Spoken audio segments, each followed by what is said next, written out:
Are you a teacher or a parent of young children and you're wondering on strategies at least to engage your children in a more meaningful and sustainable way? Today, I want to share some of the strategies that I have used in my career as an early childhood educator, and this works every single time when I have used them. Watch to the end because some of these strategies, a situation you can use depending on where you are, what you're doing.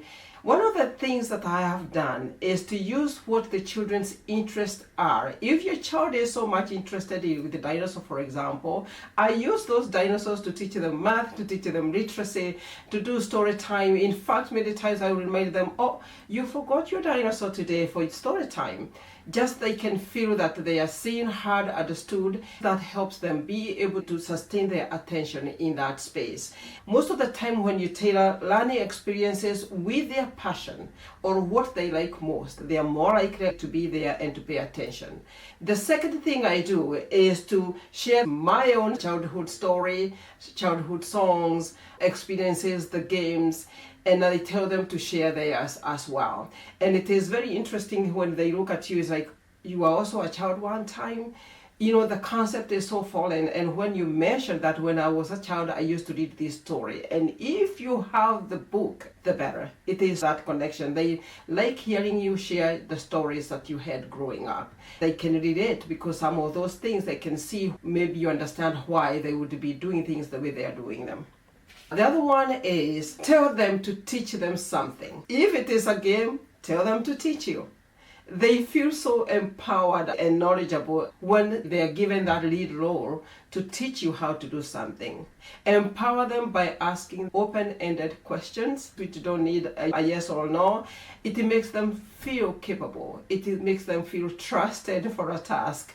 You can see them rising up a little bit and wanting to prove to you that actually they didn't know something. Most of the time in my classroom, I will tell them, hey, today you are the one who is going to be a teacher. You're going to read the story. And I'm telling you, even if they don't know how to read that story, they will read the picture, they will open the pages, they will mirror you great. And it is great when they feel trusted to do that. The fourth one, share what it is that you like doing most. If you like painting, do painting just for leisure.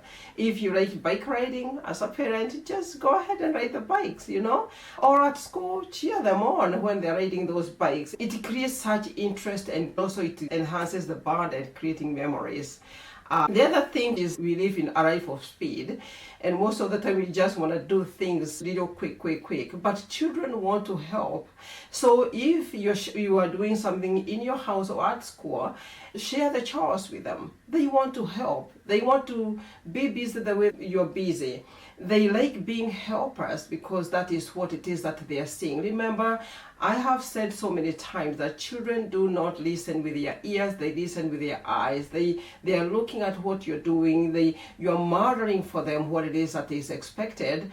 In your house or in the classroom, you're modeling for them. If it is cleaning up the table, they want also a towel to clean up those tables, and therefore you model how you do it. It will really help them be engaged in a more meaningful way, because if you don't, they will figure out ways actually to get your attention, and most of them it is not necessarily very interesting. The other one is I bring a most memorable moment when we had so much fun, and I train the teachers to bring those moments to life. If it was something, maybe a game you played outside and children were so interested and engaged, remind them over and over again of that moment. It helps them feel valued, seen.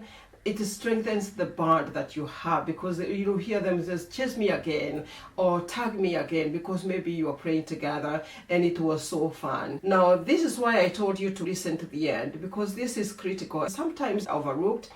It is listening to children without giving advice. Just giving them that undivided attention just to be listened to. Sometimes they just want to vent out. Sometimes they are not looking for how to do things. They are just looking to be valued because they are human beings too. They want to be heard, to be seen. They want to be acknowledged. You just listen. Just give that undivided attention. They feel respected. The other one is when you are engaging them, it may not be something that they are doing, but it is so great to ask questions that requires more than yes or no. ask as many questions as you can that requires them to really think through things.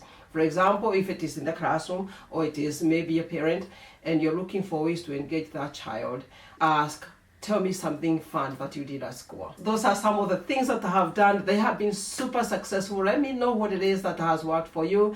Remember to tell what you think. Remember to subscribe as well. See you in the next video.